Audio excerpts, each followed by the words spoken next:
No, I mean, they want people to justify bigger government, and that's all these guys do. And Wall Street probably likes these economists, too, because these are the kind of economists that get the attention of the government and also that can lobby for the types of bailouts that benefit Wall Street. If the government absolutely turns a dead ear to the arguments that you and Lew and Ron Paul and I have been making, where is this likely to lead us? I mean, if Barack Obama borrows an additional $1 trillion each year and floods the market, or Ben Bernanke does what he does to get the extra cash in the marketplace, will this lead us to perdition?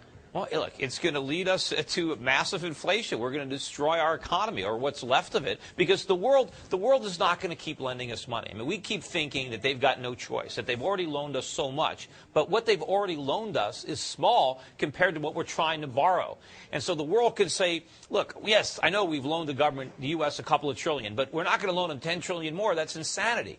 And when they stop doing it, the only source of funding we're going to have is Ben Bernanke. And that's when we're going to really feel the impact of that inflation on our standard of living, on prices, on interest rates, and this whole thing's going to unravel. How much money does the Federal Reserve have, and where does it get it from? Well, I mean, it doesn't have any money. It has a printing press, and it prints money, and all the money it prints are actually their liabilities. All the Federal Reserve notes, and that's why they're called notes, they're liabilities. Now, the Fed gets assets that it buys with those liabilities. It used to mainly buy Treasury securities. Right. Now it's buying up all kinds of stuff. But, of course, what a lot of other people don't understand is that the Fed is a private corporation, and it has to pay 100% income tax on all of its profits, I think above 5% or something like that. So the Fed is allowed to operate at a small profit, and then everything else it gives to the government.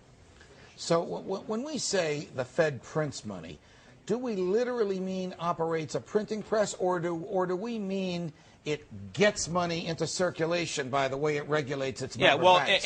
In practical purposes, it doesn't actually print all the money. Most of the money exists in the form of bank deposits. But what happens is, let's assume you've got a toxic asset, and the Fed is going to buy it from you. The Fed's going to credit your bank account with $1 billion or whatever it is, and then you're going to get an extra $1 billion in your bank account, and I'm going to take that toxic asset off of your books and stick it on the balance sheet of the Fed. So the money supply increases because now you have $1 billion that you can write checks on that you didn't have before. All right. Now, last week, among many other crazy proposals, the Obama administration, through Secretary Geithner, proposed this private-public partnership in which toxic assets would be purchased. The private partnership would put down, I think, 6 or 10%. 6%. The government would put down 94%. If it goes down, everybody loses. If it goes up, you get your money back with a profit.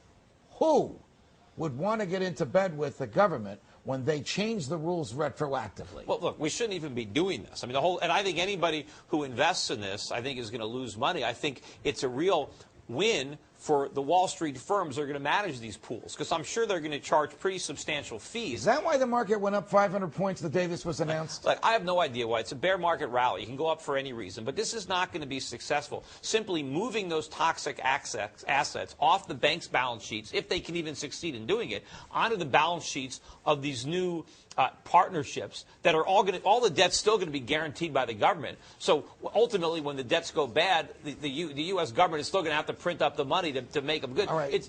So let's say that I'm a deadbeat, and let's say that my mortgage, I'm making this up, that my mortgage with Bank of America is about to be foreclosed, and it's shown as a bad debt on Bank of America's books. And let's say the mortgage was $100,000. What would Bank of America do with that, and what would this new creation do with it? Would they pay Bank of America $100,000, and then I'd start paying the new federal-private partnership? I guess the new partnership would buy that mortgage from Bank of America, at a discount. And now it would own it. Right. Now, maybe the buyers don't know that you're about to stop making your mortgage payments. Maybe you have been making your mortgage payments in the past, and Bank of America say, here, I've got a mortgage that's current.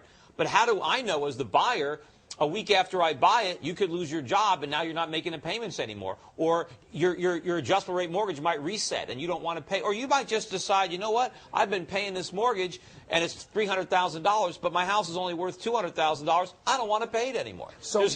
So where will the cash come from that bought my mortgage from Bank of America? Well, apparently 6% of it is going to come from the private partnerships' money, which will most likely be the clients of Wall Street firms. I'm sure they're not dumb enough to put their own money in. And then 6% of it will come from Treasury, and the rest of it is going to come from loans guaranteed by the FDIC, which, of course, has no money. It's just another arm of the government. So I guess that money is going to have to come from the Chinese or the Japanese, who will theoretically loan it to us based on the fact that the government is guaranteeing it, just like they loaned all the money to Freddie and Fannie. Right, but again, all this is doing is the government is now distorting the free market, distorting credit by causing loans to go to places that otherwise wouldn't go without these government guarantees. Continuing with my hypothetical, let's say that I default and I owe somebody, I don't even know who it is now, $100,000, but my house, because of the housing market, is only worth $75,000. Are they going to foreclose and try and sell this thing for $75,000? Well, I don't know what's going to happen. I mean, is there going to be some government plan that prevents them from foreclosing? Because that's part of the problem, that there's forbearance. Who knows what these assets are going to be worth if I buy one of these toxic assets from the bank and now try to foreclose? Maybe the government won't even let me foreclose. I mean, how are they going to say we allowed, especially if I bought it at a big discount? What if I bought the asset from the bank for 30 cents on the dollar, and now I go to foreclose to make my profit? The government's probably going to say, no, you can't foreclose on this poor guy, because you're going to make a profit. I mean, this is going to be ridiculous. I get back to where we started.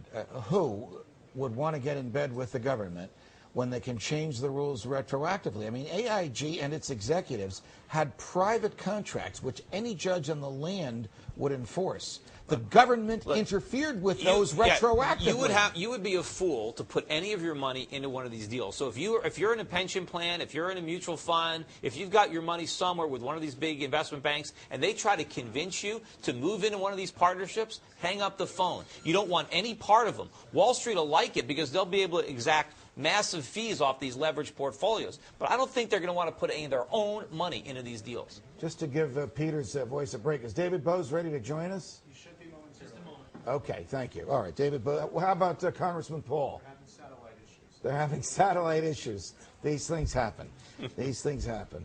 All right, so what are the, I know the constitutional impediments, but what are the economic problems that will come about if the legislation that the president talked about at his press conference last night and Secretary Geithner talked about in his testimony yesterday comes to pass, whereby some person in the executive branch can, on his own or her own volition, choose a corporation, whether it's received federal assistance or not, whether it's publicly traded or not. It could be an S-corp, could be totally owned by one person or just a family.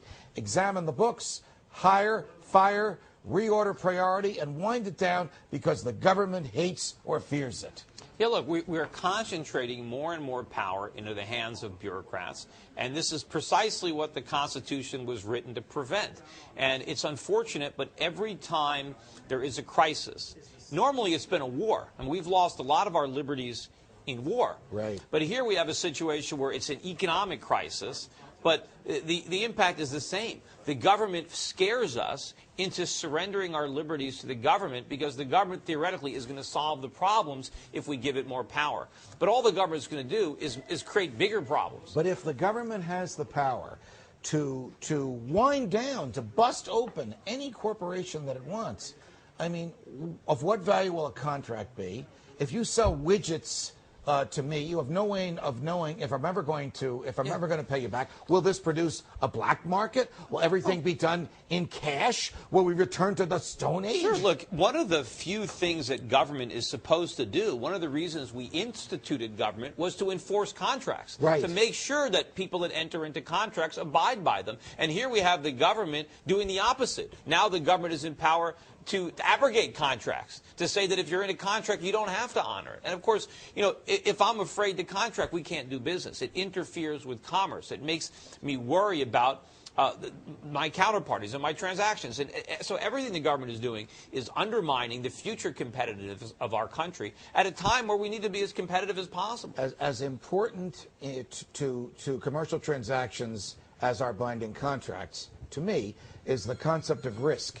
Now, if the government is basically going to relieve you of risk by shoring you up if you lose the risk, what are the consequences of that? Well, look, there's the moral hazard. I mean, the reason that banks were able to leverage up so much is because there was no penalty for extra risk-taking. All the deposits were insured by the government. You know, the more people think that there's a guarantee, you know, the reason Freddie and Fannie were able to borrow or guarantee so much debt was because the government theoretically stood behind them. In fact, the reason that Americans can borrow so much money